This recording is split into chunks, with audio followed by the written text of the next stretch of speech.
Hello friends, welcome to Vaigai சுவை kitchen. அது அறுசுவைகளின் சங்கமம். இன்னைக்கு நம்ம வீடியோவில் கம்மங் சோறும் கருவாடு குழம்பும் தாங்க பார்க்க போகிறோம். இந்த ரெசிபி பார்த்தீங்கன்னா ரெண்டுக்குமே ரொம்ப ரொம்ப அட்டகாசமான காம்பினேஷனுங்க. இந்த கம்பம் சோறுக்கும் கருவாடு குழம்புக்கும் சாப்பிட்டீங்கன்னா சும்மா அப்படி தாங்க இருக்கும். நீங்கள் நம்ம சேனலை ஃபஸ்ட் டைம் பார்க்குறீங்க, இன்னும் சப்ஸ்கிரைப் பண்ணாமல் இருந்தீங்கன்னா மறக்காமல் சப்ஸ்கிரைப் பண்ணிடுங்க. வாங்க நம்ம வீடியோக்குள்ளே போகலாம்.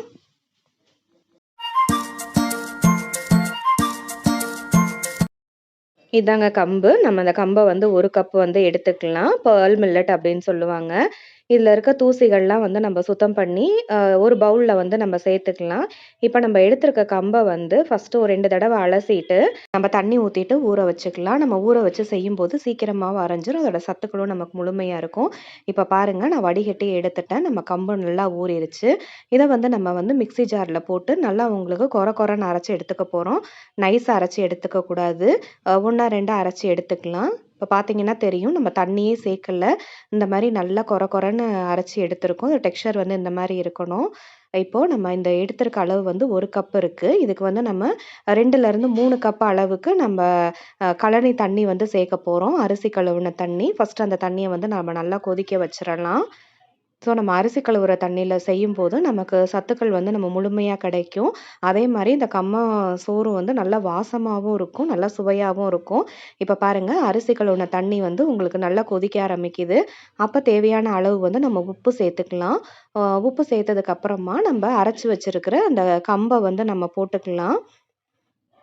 போட்டதுக்கு அப்புறமா இந்த மாரி நல்லா கிண்டி விட்டுட்டே இருங்க, கட்டிகள்லாம் சேராம.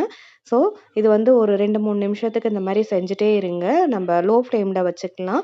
நீங்க திக்கான பாத்திரம் வந்து யூஸ் பண்ணீங்கன்னா, உங்களுக்கு கீழ அடி பிடிக்காது. இப்ப பாருங்க, அந்த தண்ணியெல்லாம் வத்தி இது நல்லா கொதிக்க ஆரம்பிக்குது. ஸோ இது வெந்துருச்சு அப்டின்னா, உங்களுக்கு நல்லா அந்த மாரி பபிள்ஸ் வர ஆரம்பிக்கும். இப்ப பாருங்க, நம்ம அந்த கட்டிகள் இல்லாம வந்து நம்ம அந்த மாரி நல்லா கரைச்சு விட்டுக்கலாம். இப்ப வெந்துருச்சு அப்டின்னா, உங்களுக்கு அந்த சைட்லலாம் வந்து நல்லா பபிள்ஸ் வர ஆரம்பிக்கும். அப்ப வந்து வெந்துருச்சுன்னு அர்த்தம். இந்த கம்ம சோறு செய்யும்போது பார்த்தீங்கன்னா, வீடே ரொம்ப மணக்குங்க. இப்ப பாருங்க, நம்ப ஸ்பூன வந்து தண்ணீல உட்டுட்டு எடுத்தோம்னா, இது நல்லா அப்டி கீழ உழுவும் ஸ்பூன்ல ஒட்டாம. நம்ம கம்மன் சோறு ரெடி ஆயிருச்சு. அப்டியே ஆற வச்சிரலாங்க. அதுக்கு காம்பினேஷனா நம்ம நெத்திலி கருவாடு போட்டு குழம்பு வைக்க போறோங்க. வாங்க நம்ம அத குழம்பு எப்படி வைக்கிறதுன்னு சொல்லி பார்க்கலாம். அதுக்கு வந்து சின்ன வெங்காயம் எடுத்திருக்கேன். தக்காளி 2 பெருசா நறுக்கினது. பூண்டு பார்த்தீங்கன்னா 15லருந்து 20 பூண்டு, 1 கொத்து கருவேப்பிலங்க. காரத்துக்கு ஏத்த மாரி மிளகா ஒரு 2லருந்து 3 நல்லா கீறி வச்சிருக்கேங்க. இப்ப வந்து நம்ம 1 டேபிள் ஸ்பூன் அளவுக்கு நல்லெண்ணெய் சேர்த்துக்கலாம். நல்லெண்ணெய் சேர்த்து பண்ணும்போது ரொம்ப சூப்பரா இருக்குங்க.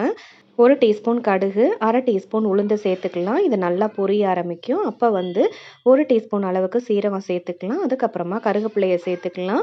இந்த கருவேப்பிலை நல்லா பொரிஞ்சதுக்கு அப்புறமா நம்ம சின்ன வெங்காயம் ஒரு 100 கிராம் அளவுக்கு எடுத்து வச்சிருக்கோம். அதையும் நல்லா பொடிசா நறுக்கிட்டு நல்லா சேர்த்து விட்டுறலாங்க. இது வந்து வெங்காயம் வந்து உங்களுக்கு நல்லா வதங்க ஆரம்பிக்கணும்.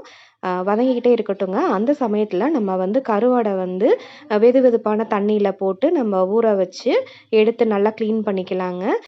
இப்ப நம்ம காரத்துக்கு ஏத்த மாரி பச்சை மிளகாய் சேர்த்துக்கலாம். நான் இங்க பச்சை மிளகாய் நல்லா கீறி சேர்த்துருக்கேங்க.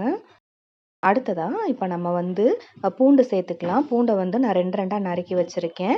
நம்ம பூண்டு சேர்க்கும்போது நல்லாருக்கும். அந்த எண்ணெயிலேயே நல்லா பூண்டோட பச்சை வாசனை போற வரைக்கும் நம்ம நல்லா வதக்கி விட்டுறலாம். அதுக்கப்புறமா நம்ம நறுக்கி வச்சிருக்க தக்காளியும் வந்து சேர்த்துக்கலாம். நம்ம இங்க புளி சேர்க்க போறோம். இப்போ தக்காளி வதங்குறதுக்கு தேவையான அளவுக்கு நம்ம கல்லுப்பு சேர்த்துக்கலாம். இது எல்லாம் உங்களுக்கு நல்லா வதங்கி வரட்டும். அடுத்ததா 1/2 டீஸ்பூன் அளவுக்கு நம்ம மஞ்சள் தூள் சேர்த்துக்கலாம். இப்போ இத நம்ம மூடி வச்சிரலாம். உங்களுக்கு கொஞ்சம் நல்லா வதங்க ஆரம்பிக்கும். ஒரு 5 நிமிஷம் கழிச்சு பார்க்கலாம்.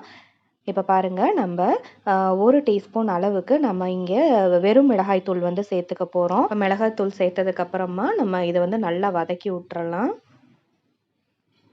அதோட பச்சை வாசனை வந்து போற அளவுக்கு வதக்கி விட்டுறலாம். அதுக்கு அடுத்ததா வந்து நம்ம 1 டேபிள் ஸ்பூன் அளவுக்கு குழம்பு மிளகாய் தூள் சேர்க்க போறோம். நம்ம வீட்ல அரைச்சு வச்சிருப்போம் இல்லையா? அந்த குழம்பு மிளகாய் தூள் வந்து சேர்த்துக்கலாம். அதையும் இந்த மாரி நல்லா வதக்கி விட்டுருங்க. அது வந்து இந்த தக்காளி, வெங்காயத்தோட உங்களுக்கு நல்லா பைண்ட் ஆகட்டும். இப்ப நம்ம புளி கரைச்சு வச்சிருக்கோம். அத வந்து சேர்த்துக்கலாம். நான் இங்க எலுமிச்சம்பழம் அளவுக்கு புளி எடுத்து அத வந்து நல்லா கரைச்சு வச்சிருக்கேன். இது அந்த குழம்பு வந்து உங்களுக்கு நல்லா கெட்டியாகிட்டு உங்களுக்கு அந்த எண்ணெய் வந்து பிரிய ஆரம்பிக்கும். இப்போ பாருங்க நமக்கு எண்ணெய் வந்து நல்லா லேயராக பிரிய ஆரம்பிச்சிருச்சு. குழம்பும் நல்லா திக்காக இருக்குது. உங்களுக்கு இன்னும் கொஞ்சம் தண்ணியாக வேணும்னா நீங்கள் அந்த மாதிரி வச்சுக்கோங்க. இப்போ நம்ம அலசி வச்சிருக்க கருவாடை வந்து சேர்த்துக்க போகிறோம். இப்போ பாருங்க நான் நெத்திலி கருவாடு எடுத்து அதை வந்து நல்லா க்ளீன் பண்ணி வச்சுருக்கேன். நம்ம ஊற வச்சு செய்யும்போது உங்களுக்கு அது சீக்கிரமாக வந்து வேக ஆரம்பிச்சிரும்.